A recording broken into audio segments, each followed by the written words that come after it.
Shohruxxon Bollywood qiroli. Kelinglar bugun birozgina chetlashib, Shohruxxon kinolariga 10 talik shkalada baho beramiz. Esinglardan chiqib ketgan kinolar bo'lsa bir eslab olamiz. Qaytacha Shohruxxonni hozir aytilgan barcha filmlarni TV.com da ko'rsangiz bo'ladi. O'zbekcha ham, ruscha ham. Cho'zib o'tirmasa, sirazi menga eng yoqadiganidan boshlaymiz.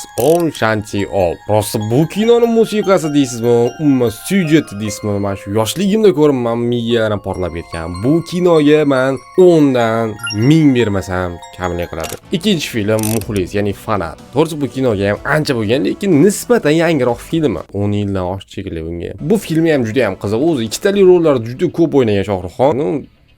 10 dan 9 beraman. Endi esa o'sha legendarniy kinolardan men borman-ku u filmi. Bunga shak shubhasiz 10 dan 10. Juda ham zo'r kino, o'zin davri uchun eng top kino. Hozir ham ko'rsangiz mazza qilasizman bu kinoni. Va yana bir shedevr filmlardan komediya, qaysi bo'lsa, ayting 1, 2, 3.